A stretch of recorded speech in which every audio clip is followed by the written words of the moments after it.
वास्तविकता इतिहास की यही है। संविधान का जो निर्माण है वो BN राव साहब ने किया है, ना कि अम्बेडकर जी ने। अम्बेडकर जी तो उस संविधान को जलाना चाहते थे। उनने खुद कहा कि मैं इस संविधान से सहमत नहीं। हाँ, 100% अंग्रेजों की गुलामी की उनने, अंग्रेजों के एजेंट रहे और भारत की स्वतंत्रता में बाधा उत्पन्न की। आपके खिलाफ FIR हुई है तो मेरे को कोई दिक्कत नहीं। और 10 मैं लगातार यही बोलूंगा। हमने उनसे कहा है कि 1 लाख नहीं 10 लाख लेके आए, हम उनका स्वागत कर रहे हैं। वो 15 तारीख को आ जाएं, मेरे दरवाजे पे आके दिखाएं, मैं उन्हें चैलेंज कर रहा हूँ। जाओ।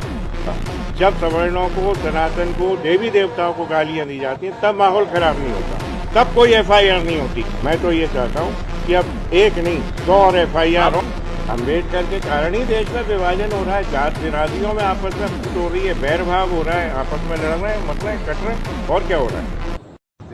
वास्तविकता इतिहास की यही है। संविधान का जो निर्माण है वो BN राव साहब ने किया है, ना कि अम्बेडकर जी ने। अम्बेडकर जी तो उस संविधान को जलाना चाहते थे। उनने खुद कहा कि मैं इस संविधान से सहमत नहीं। हाँ, 100% अंग्रेजों की गुलामी की उनने, अंग्रेजों के एजेंट रहे और भारत की स्वतंत्रता में बाधा उत्पन्न की। आपके खिलाफ FIR हुई है तो मेरे को कोई दिक्कत नहीं। और 10 मैं लगातार यही बोलूंगा। हमने उनसे कहा है कि 1 लाख नहीं 10 लाख लेके आए, हम उनका स्वागत कर रहे हैं। वो 15 तारीख को आ जाएं, मेरे दरवाजे पे आके दिखाएं, मैं उन्हें चैलेंज कर रहा हूँ। जाओ। जब सवर्णों को, सनातन को, देवी देवताओं को गालियां दी जाती हैं तब माहौल खराब नहीं होता, तब कोई FIR नहीं होती। मैं तो ये चाहता हूँ कि अब 1 नहीं 100 और FIR हो।